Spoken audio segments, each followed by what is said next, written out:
simply must have seen the answer with your own eye. Yes. Hello. Yo. Oh, it's been so long. It's been a while, It's man. been so long. I know this is a new thing. We don't really do this. What's up? But I would like to break in the song. Since the last episode, Yeah, I was man. in song for so long. You want to join me? Yeah, I'm with you. What we singing? Hold on, give me a second.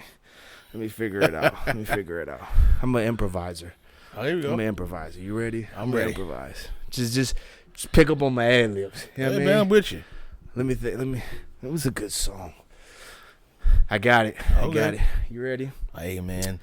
For so long, for this night I pray that a star would guide you my way. To share with me this special time where a podcast is in the sky. For all of.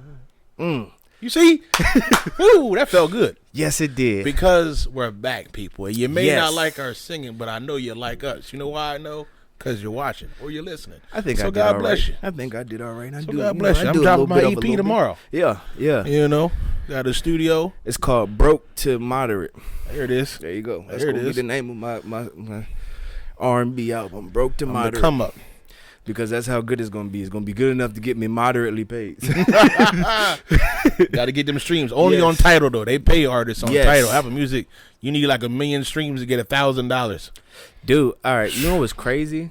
I just learned this about like Spotify and stuff. So I watch a lot of podcasts now in my spare time, Right. just to try and gauge my skills a little bit. But Right. I watch some podcasts. I was watching Joe Budden and he was talking about the way streams are set up now. Yep. Did you know that the artists are like, let me not say the artists, the Spotify and Apple only give a certain amount to everybody. So like based off of what type of artist you are, you get a percentage of that money. So let's say like you and Drake compete, literally you and Drake compete, and let's say your numbers got somewhere close to Drake. Gotcha. Right? Drake will still get the lion's share of the Because profit. Your money won't look like Drake's money because he's Drake and you're not. So Got like you. that's how they So you can still relatively be as streaming wise successful, but you still will not get the same amount of money. Wow. Because I'm not sure 100% the metrics of how they break it down, how but I they know do it, that but it is what they do. Yeah. Yep. I think Yep. what got me was the artist, but also like learning from Noor how one individual podcast can have 3 different deals. Like he has his Spotify deal, he has a YouTube deal. I think Spotify is only audio, YouTube is the show, the visual and everything. And then I think he's got other sponsors and whatever have you. So for me, it was just learning how if you get there, you can do your thing. You can make something shake, man. There's money everywhere, You know? It's just a matter of how much you want, how you we get trying to to it. get some. So Yeah. I just want a little piece. There's a I just want little piece of the pie. Like Can't forget about little bruh now. You know, what I mean? Little bruh now. just trying to get up in the sky, man. But all right, welcome to the Tap In Podcast. I'm finally going to introduce the podcast after breaking in the song and a mini segment. This is the Tap In Podcast. I am your host, Jay Will. To the right of me, which is technically, I guess, y'all's left because it's a mirror. It's reversed. There you go. Is my dog, my cousin, my brother, my co-worker now. Yeah, man. We're getting money Mr. together, Caden literally. Bradley, brother. Beautiful people. Yes. It is a blessing to be back. To my left, which would be y'all's right. I'm gonna make sure we keep the feng shui going. Is one of my good brothers, a dear friend. You know what I'm saying? And like, I mean that, a friend. Some of us got people that really be enemies. They really plotting against you. I got a good friend, a brother, my man. 1,000 grand times that by 10 more. You can do the math. My guy Jay Will. And it is a blessing to be back. We know it's been very long since you've seen us, and a lot has changed. I don't know if everybody's comfortable sharing, but there's been blessings. There's been life pretty much. So, I am, and we're back to doing it with y'all now. Yes, I'm a father. During that stint that we were going, I was trying to do the dad thing, get my feet planted and figure it out, and make my money and figure out how I'm gonna time manage. That's what I would say. It's about figuring out how to time manage. And now that I've figured out how to time manage, I'm back to deliver timeless podcasts. There we go. The last time we podcasted, LeBron had just did a summer league game. Wow. Yes. Was that really what was going on? Yes. Wow. The NBA season had not started. LeBron was in, what is that, the Drew League? No, was it the Drew League or a Jamal Crawford thing? I didn't even know Jamal Crawford does something. Yeah, he does. He has one in Seattle. His own Seattle. Might have been thing. the Drew. I could Either be wrong, one. though. That's what was happening the last time. Wow. How do I know this? Because I recently listened to the episode. Wow. Just curious. Wow. I was just like, hey, you know, when was the last time we were talking about what was going on in the Summer League? Summer League. Yeah. Goodness gracious. Yes.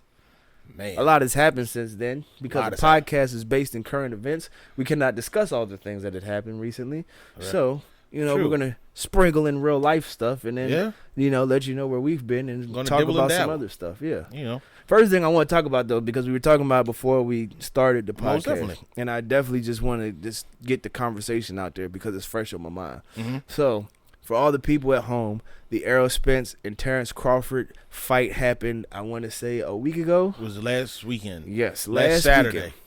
Last Saturday, along with the Poirier and I can't pronounce the other dude's last name, but it started with a G. Yes. We literally went to the bar together. We were watching the fights. They were both on simultaneously on different TVs. Yep. It was crazy, the timing. Great atmosphere, literally too. Right after Terrence Crawford and them fought, Poirier went on immediately. And they fought. The like, television it was no changed delay. So fast. Like it was almost like the two like different sports companies planned it out that way. Right. It was like that's how crazy. We're gonna wait till this this is over, and then our main event's and gonna then happen. we're right on it, right then. Yeah. Boom. Right The snap of a finger was on. Anyway, we're not here to talk about Poirier, even though he took a mean kick to the side of the head and went down. Kick. We're going to talk about Terrence Crawford and Errol Spence, two of the best boxers in the world. They are still two of the best boxers in the world, no matter who lost. Because now everybody thinks Spence is just not even top 10 no more, and all of a sudden he's trash. So I'm glad you clarified that. Yes, I have to. I mean, one loss doesn't make you trash. Everybody doesn't go undefeated. But it's another conversation for another conversation for another day. We were watching the fight, and we went in with preconceived notions that this fight was going to go a lot differently than how it went. A whole lot different. I really thought Errol Spence and it was going to give a better effort. Let me not say a better effort because he tried. I thought he was going to have a better performance. Yes. And it did not go that way for little homie. He got put down. He did. The boy whipped his ass. He was looking like Martin when whipped his ass. When he was fighting. Boy, he had the lump on the eye. He literally was lumped up. He was lumped up. And I was like, damn, bro. I ain't never seen you look like that. And somebody made a good point about why it may have been that why it may have looked like that. He had basically facial reconstruction surgery because of his accident. Mm-hmm. So it was like his face isn't even like, I don't know if this is the correct term to use, but like natural. Yeah. So when he bruises, it's like it's already prepares getting beat up on. Mm-hmm, you know what I mean? So I was like, wow, like that was an excellent point that somebody brought up why he may have looked so, roughed up. Defeated. Yeah. So first thing I wanted to do was I wanted to get your honest opinions of the fight. I'm gonna share mine first if you don't mind. Oh.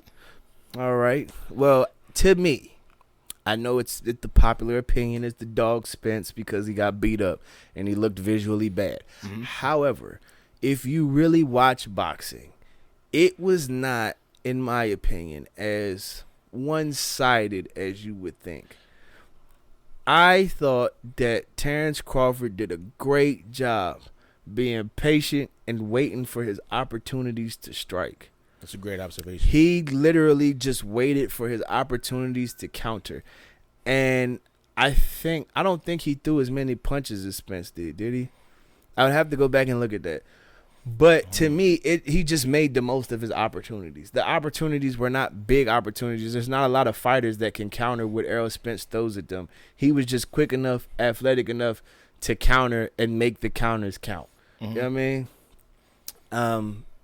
I would love to see them fight again because I think that Errol Spence can correct anything that was done to him in that fight. I don't think it was as big a margin as everybody else thinks it is. Okay. I think that he can fight him and give him a good fight, knowing the type of boxer he is. It's not like Deontay Wilder where it was like, bro, you got to learn how to box now.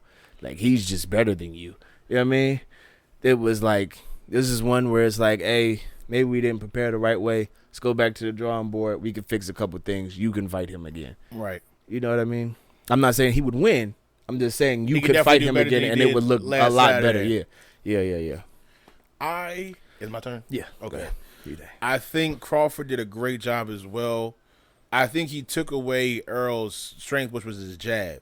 Yeah. And I feel like what happened, what most people thought for Crawford to win did happen. Crawford was going to have to catch him because what I personally thought was Crawford couldn't talent-wise outbox him, and Earl hits hard. And after a couple hits throughout the rounds, Spence would dominate the later rounds, thus winning the fight, thus looking like a dominant performance, and he would win. But for Crawford to win, Crawford was going to have to catch him one time. Crawford can throw punches from anywhere and rock you. Crawford has power, and that's what happened. But it also, just as a boxer, he outclassed him. He took away the jab, and he didn't allow to do what Earl Spence likes to do, is walk people down. Earl presses. So the whole time, if he's having his way, you're fighting backwards. So you're fighting, basically retreating the whole time, and he's basically attacking you the whole time. It may not be a steady barrage of punches and consistent blows, but he's walking you down majority of the fight, and everybody can't deal with that. So I thought that's what was going to happen to Crawford. Crawford did a great job of taking away the press, his jab. He kept cutting off the ring, so he couldn't walk him down. Like he just was better that night. Yeah. I also do think Crawford landed almost like 50%, like he was of his punches, which is 60%. That's absurd. Yeah, most boxing matches usually end with like 32, he 33. threw 340 punches and landed 132. He threw, To put it in perspective, 290 your and landed percentages, 95. Not trying to cut you off, but just to give it more perspective, you're looking at like boxers typically land like 33, 35%. Right. And then like I think Floyd Mayweather in his prime was hitting around 35%. Like, and you got your power punches and your, whatever. So for somebody to get hit that much is a lot. Yeah. But I also do think the very early rounds, Spence was active. He was also landing some shots too. It's just that every time he landed a shot, Crawford hit one back stronger. And I think the weakness Spence has is a lot of times when he throws a punch, he's off balance. Like he's like leaning, he's got a foot off the ground, like he's kind of like wildering it, like he's just out there throwing and he's reaching. It's like you don't got your center of gravity, like you're kind of out there reaching. And I just think Crawford exposed it. Like, and it's not here to say Crawford only won because Spence had a bad night. No, Crawford won because he was just better. He was a better fighter. He was a better fighter that night.